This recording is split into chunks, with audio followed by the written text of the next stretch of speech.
但被对方对啊，休息的时间很重啊！又一腿，我估计很难再站起来了。这绝对是你见过打韩国人最狠的一场比赛。河南腿王用势大力沉的12路铲腿，当场踢废韩国选手双腿，对手最后连路都走不了，只能被教练背下擂台。好，观众朋友们，视频当中正在出场的选手正是小汉奸辛和泰。这个小子以前也是一个中国人啊，但是到了韩国留学了几年，结果竟在韩国学起了跆拳道啊，拜了一个师傅，并认了干爹。你没有听错啊，认这个小泡菜啊为干爹。如今他已经更改了国籍，成为了一个地道的韩国人啊。这一次他也是奉他师傅的命令回中国踢馆，赛前更是有嚣张的嘴脸表态啊。本场比赛会让我们中国人知道韩国跆拳道的厉害。好，韩国跆拳道主攻腿法，然而这场比赛我们中国选手眼前的选手他也是一位腿法高手，他就是竹剑张春雨。张春雨来自我们中国河南啊，腿法也是非常的厉害。他学的是12路铲腿，也许您听过，也许没听过啊。12路铲腿呢是招式多，变换快啊，进可攻，退可守啊，一个变换。小眼吧唧的，这样还挑眉，哈哈，还抛眉眼儿。好，比赛开始，看一下红方选手张春雨，蓝方选手就是小汉奸辛和泰。好，双方一上来便开始切磋腿法，两个人都是腿法高手。对方是跆拳道，而我们这边呢是中国武术，传统武术。哎呦，漂亮！给对方摔了一个大跟头。我们注意看张春雨的肌肉类型非常的漂亮啊，很扎实。而对方好像是泡菜吃多了，你看吃的是浑身都是，没有什么肌肉，很肥，看起来就像是一个普通人一样。他太报价太开太散，而且在不能很好的预测对方的动作。你看对方出拳的时候，他基本上没有任何的上身、手和头的动作。对，但是我觉得像日韩选手像这样的，还是不能太小看他，因为比赛刚刚开始。而且像他这种体型的，在韩国选手里面很多肌肉类型不是很发达，但是他的这种节奏跟粘性啊特别的强。看张春雨每次的前手刺拳都能够把对方的头打得明显的后仰位移。观众朋友们，我现在感觉这个韩国选手啊，这个小汉奸呢，他在韩国学的第一课就是如何挨揍，粘性不错，韧劲也不错。即便被张春雨呢打的是脑袋像个拨浪鼓一样啊，但是就是不退，很抗打啊，非常抗揍。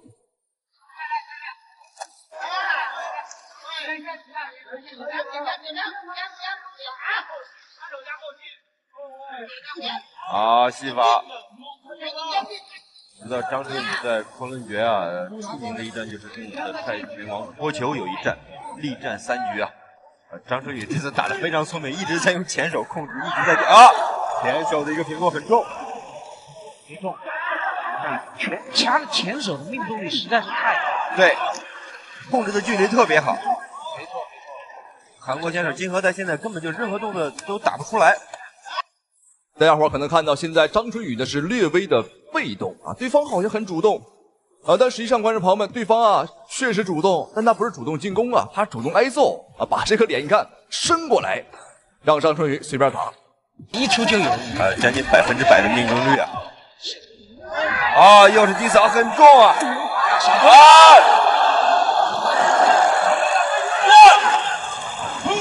一次腿法读秒，看来12路闪腿和跆拳道的腿法，谁强谁不强已经高下立判了。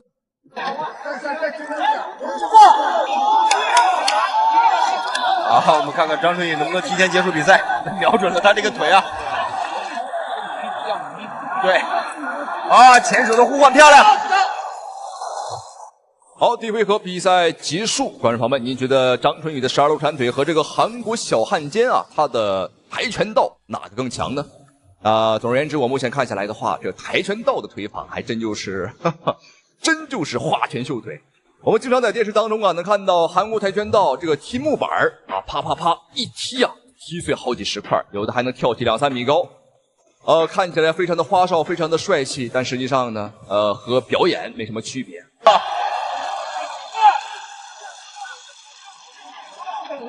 又是低扫，觉金和泰金和泰已经开始要玩命了。对，加快了节奏。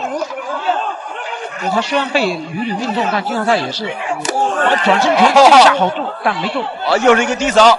如果张晨宇还能有机会对对手的这个前腿支撑腿再加2到3个完全命中率的这种低扫啊，我觉得会提前结束比赛。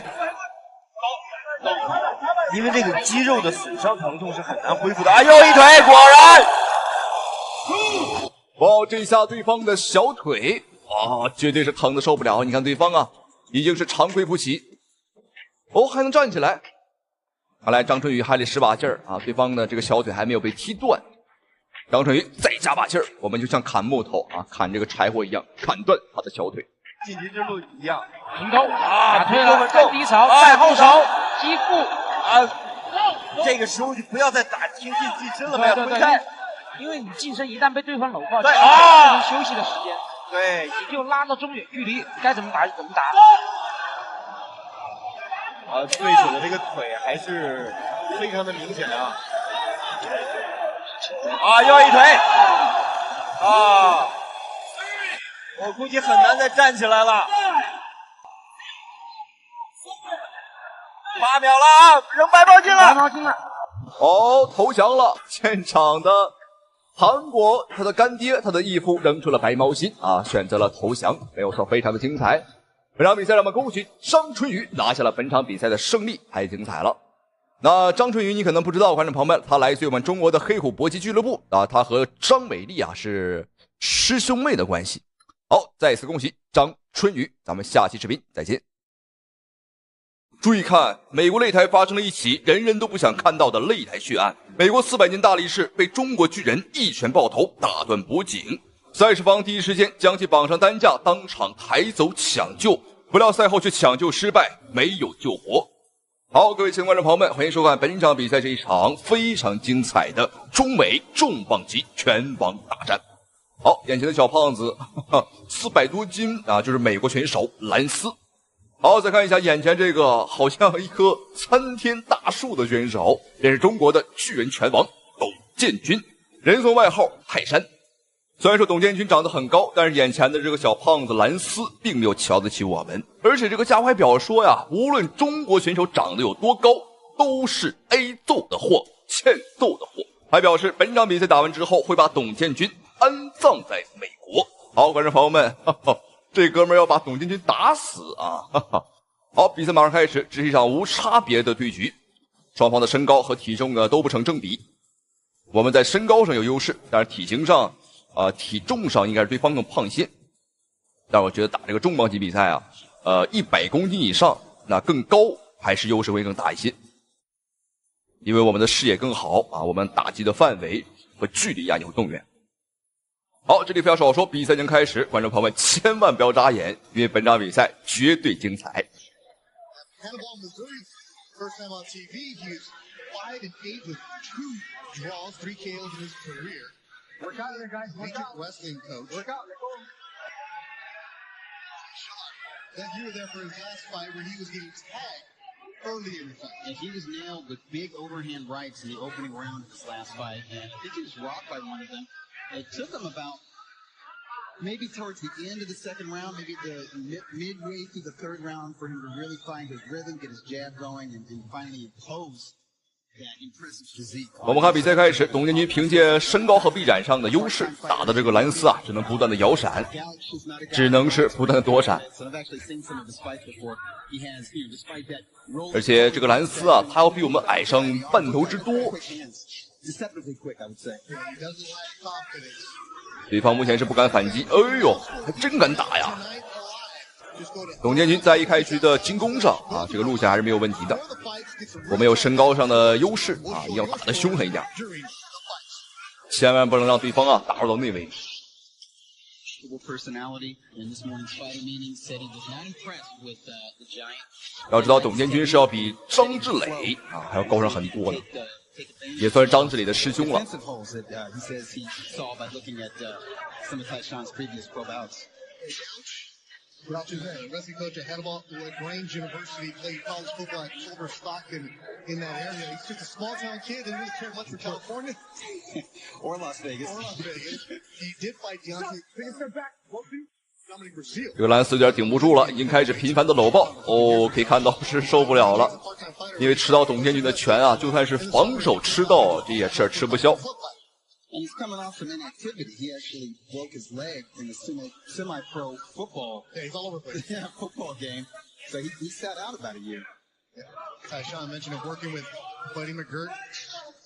McGirt understanding, explaining it's a project. Because Tyshawn started boxing literally a year ago. 好，最后的30秒钟， Fight. 董建军，哎呦，什么情况？窒息结束了。我们看这个兰斯。 这个美国选手已经是躺到了地上，已经上了这个脖子的护具，啊，没有猜错的话，脖子被打断了，因为他现在脖子不能动。但是他400多斤啊，一会儿抬走，这也是个麻烦。好，上担架了，直接抬走。我的妈呀，董建军这一拳看来要打出事儿了，要打出命案了。我们看五花大绑，把这个兰斯啊绑成那个大闸蟹啊，直接抬走去抢救。 好，后手的摆拳，好，观众朋友们千万不要走开，因为接下来的这场对局才是董建军的成名之战。那么这一次依旧是在美国，不过对手实力可就不一般了。好，他就是眼前的美国黑金刚，人送外号野兽的鲍勃萨普。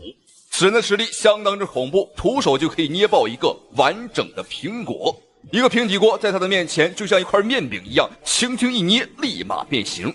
就算是钛合金锅底，在他面前也是不堪一击。好，所以说这个鲍勃萨普的实力呢，你也看到了，的确是非常的强劲。好，两个人都是野兽啊，一个是泰山啊，一个是野兽。但不过我更相信是泰山压顶。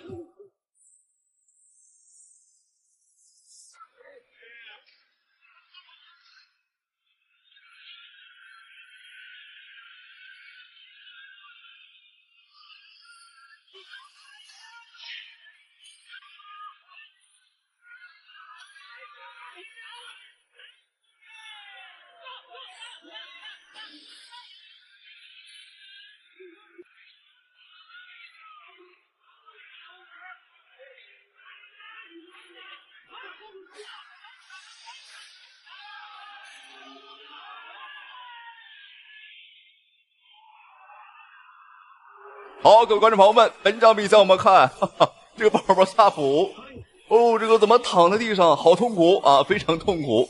吃到董建军的拳啊，没有办法不痛苦，的确是很疼啊。好，这场比赛让我们恭喜董建军，仅用时不到1分啊，应该是1分钟不到啊，只 KO 了这个美国野兽鲍勃萨普。董建军的拳啊，打的的确是非常的重啊。好，观众朋友们，正所谓人红是非多，那么在董建军成名之后。 但是来了非常多的挑战者，想要借着董建军的肩膀登上世界之巅。好，比赛开始了，看一下白色拳套董建军，黑色拳套啊，便是来自于伊朗的拳王阿卡巴尔。这场比赛跟以往不同，我们看这个阿卡巴尔的进攻打得非常凶。虽然说身高不占优势，但是这个家伙知道啊，打外围肯定输，所以说一上来呢就猛冲内围，想要和董建军啊来拼拳。想打中国的泰山一个措手不及。 但泰山真的是身高体壮啊，所以他面对对方那种局部战场的进攻，应该说还是有足够的抵御力的。王立敏自己速度太快，都丢失了重心。要知道泰山目前是中国搏击界身材最高的2.06米。哦，泰山压顶，泰山压顶喽！泰山刚才是抓住了机会，利用对方出拳之后紧跟着一次反击。 单拳就将对手撂在地上，对手摇摇晃晃。卡片再给他独不示意，还可以继续比赛。好，观众朋友们，这个阿卡巴尔的确很顽强啊，吃到董建军这么重一拳，竟然还没有投降的意思，还要打。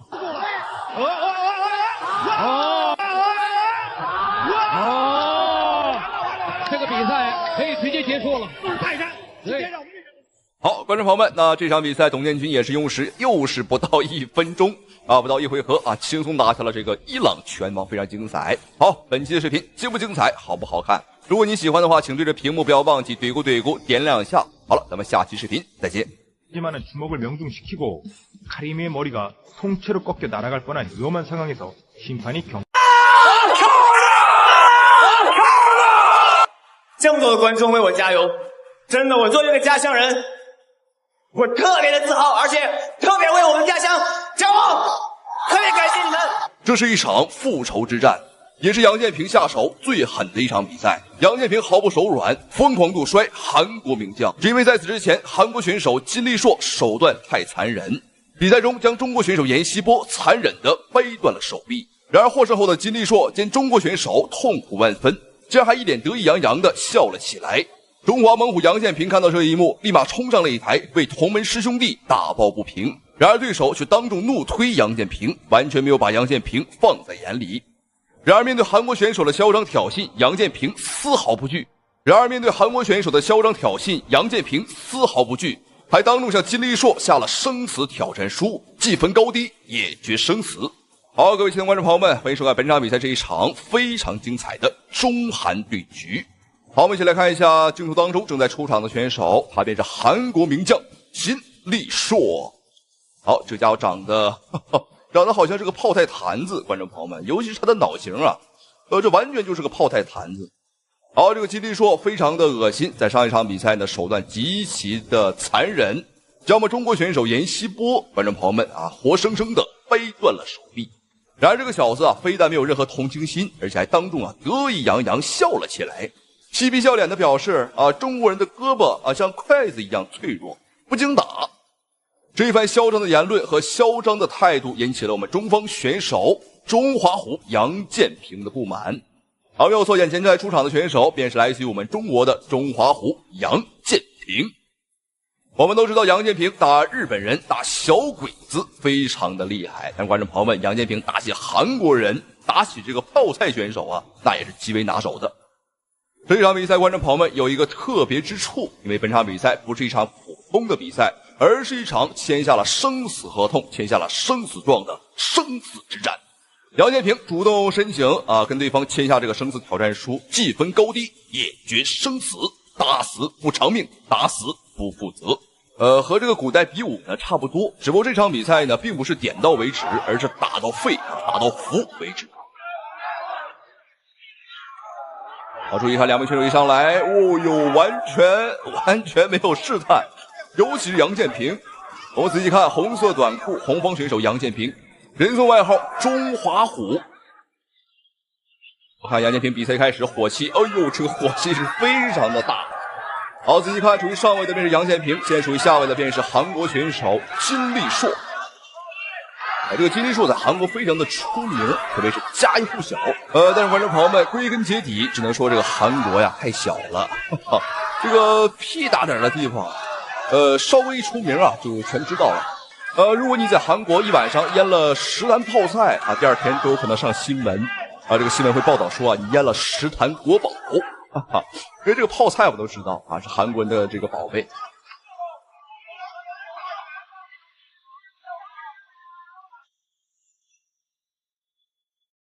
好，我们看两位选手现在的战况呢是非常的焦灼。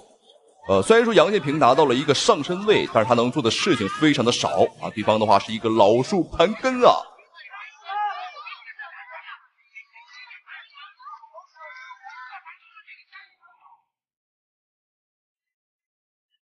而且我们注意看，杨建平捂住了脸，这并不是害羞，而是怕对方啊把他帅气的脸庞打坏。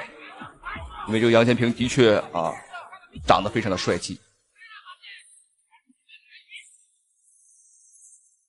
好漂亮，杨建平逆时针的一个旋转。这里我们注意看旱地拔葱，哎呦，旱地拔葱又来一下。杨建平，观众朋友们，他的这个臂力呀太恐怖了。好，注意看这个金立硕赖到了地上，又耍起了韩国人专属的这个无赖打法。可以说有90%以上的韩国选手，观众朋友们啊，都是这副德行。哎，注意看，哎呦，这个家伙还展开双臂挑衅我们。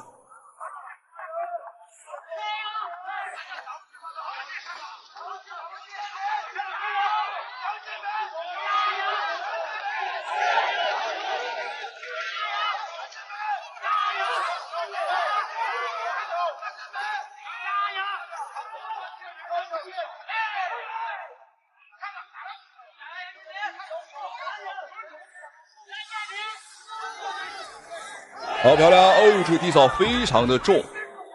咱目前来看，在战力水平上来讲呢，杨建平啊，明显还是要更胜一筹。因为这个杨建平呢，本身啊，他也是我们国家拳击队出身的。包括我们看杨建平的走位，他的脚下步伐都是非常的灵动。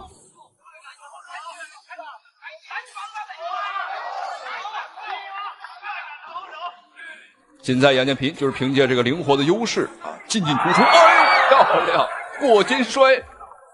我的天哪，杨建平这个出其不意的打法，观众朋友们确实太令人兴奋了。当然不得不讲，这个韩国棒子很抗揍啊，不愧是棒子。看来这个棒子不是空心儿了啊，可能是实心儿了。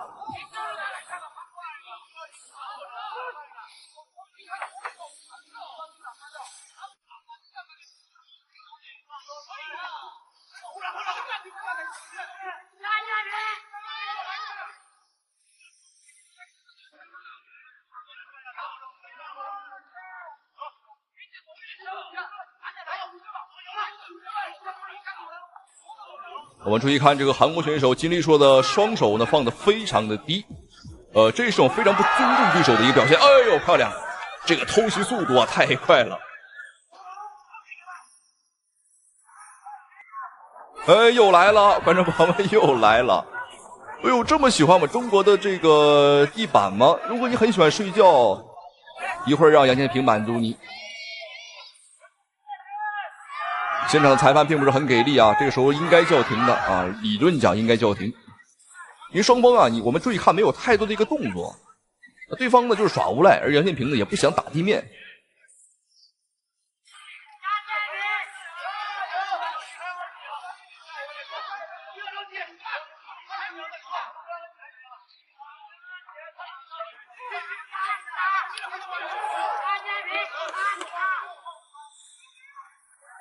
第一回合马上结束了，但是看这个韩国选手啊，依旧是没有起来的意思。赶紧联系一个这个抓狗的、收狗的，给这个韩国选手给他抓走啊！好，观众朋友，比赛第一回合结束，非常的解气，但同时啊也有一点生气，因为这个韩国选手啊太无赖了，打得非常的恶心，非常的卑鄙。好，双方的比赛进入到第二回合，让我们一起来看一下两个人的精彩表现、精彩对局。好，注意看红方选手红色短裤杨建平，中华虎；蓝方选手白色短裤就是上一场比赛啊掰断我们中方选手手臂的韩国选手金立硕，他是一个韩国名将，非常的出名。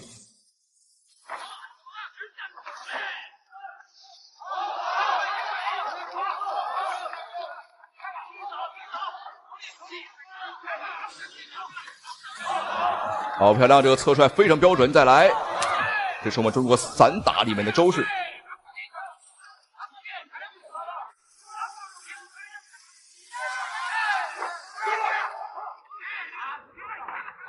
这个金立硕他的这个战力水平看起来非常的愣，感觉他就像是一个这个大脑发育不健全的人，这个肢体啊都很生硬，感觉是有点像脑瘫啊，跟中风了一样。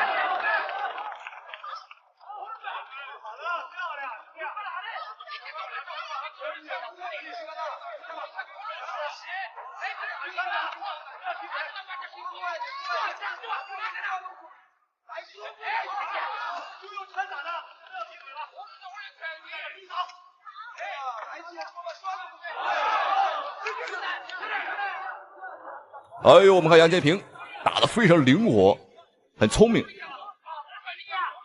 这个金立硕呢想反击但是呢找不着突破口，主要打不着，因为杨建平这个撤退速度太快。漂亮，掏单腿，这个实际抓得太准了，太准了！对方出腿的一瞬间啊，被这个杨建平抓住了这个机会。好，看一下，现在属于上位的便是杨建平，下位的便是韩国选手金立硕。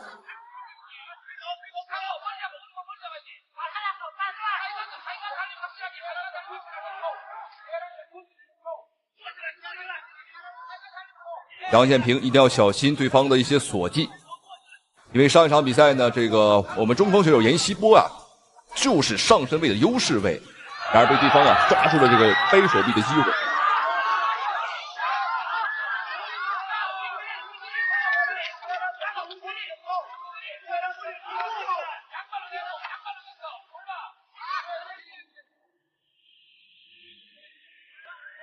好漂亮！哎呦，又一次！杨建平这个抓时机的能力和反应速度太快了，而这个韩国选手这个动作慢，速度慢。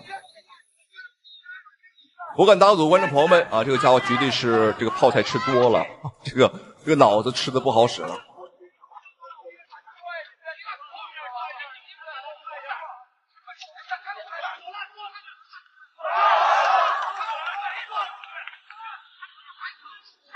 这场比赛，杨建平让这个韩国选手们打得非常难受。这个金立硕很想来拼拳或者来拼一拼，但杨建平啊撤退速度太快了。我们打完就走，也是发扬起我们的这个游击战的精髓。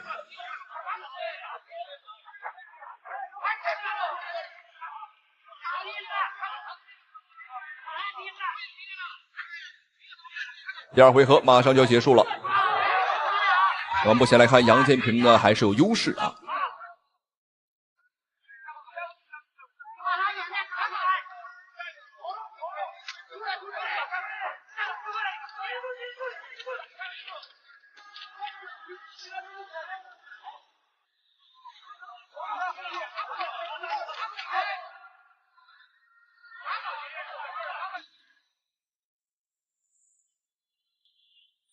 这场比赛杨建平呢之所以要和对方啊签下生死挑战书，正是因为这个上一场比赛受伤的这个人啊是杨建平的师弟啊，同门的师弟严希波。那当然严希波也很厉害啊，那曾经有一场比赛12秒 KO 这个日本选手。这场比赛杨建平也算是出头。好，看一下双方的龙边对局。这场比赛实际上无论怎么看啊，感觉这个韩国选手的体型，我觉得都是要大于杨建平的。这场比赛可能是跨量级挑战的。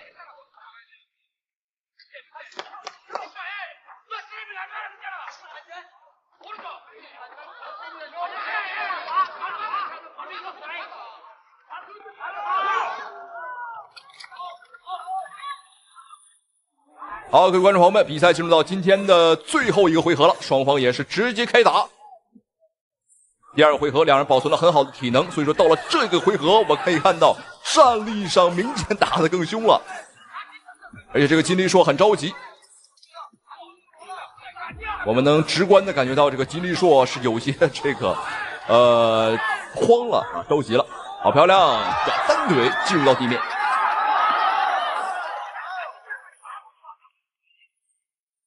这一回合注定是本场比赛的高潮点。好的，杨建平再次拿到上位。这杨建平这个把对方啊拖到地面的招式可真多呀，还有10000种方法让对方进入到地面。而你看这个韩国选手他又来了，又躺在这块儿。我觉得实在不行我们就踹他的裤裆吧。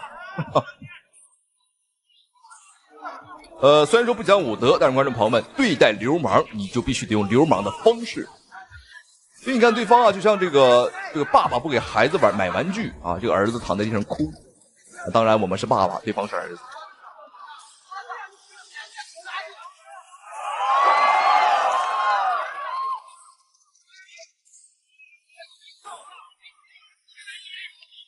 好，双方又一次地面对局。本场比赛双方所有的这个地面战啊，杨建平都是拿到上身位的优势位。所以说本场比赛无论是打分啊，还是说按照压制时间来算啊，杨建平呢都是有优势的。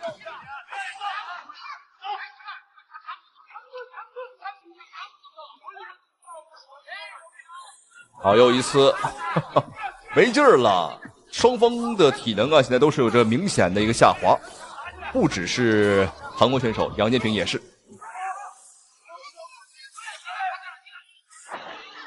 哎，要小心，两位选手。哎呦，这个裁判多亏是比较及时。这是本场比赛裁判唯一的一次作用啊，拽了一下绳子。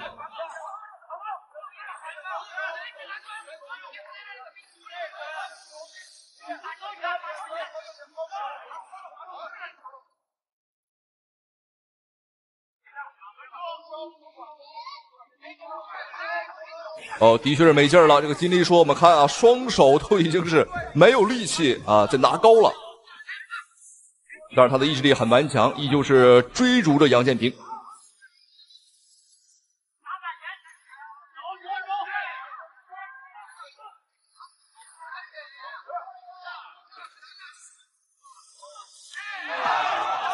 但是我们看杨建平依旧是很灵活，双手呢这个站姿啊、抱下都是没有松懈。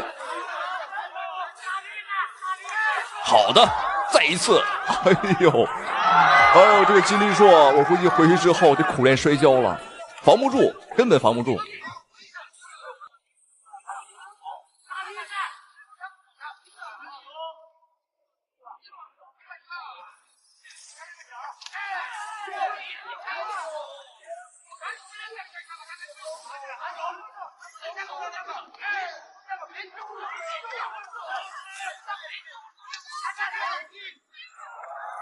好，观众朋友们，比赛终于结束了，一场长达15分钟的中韩对局。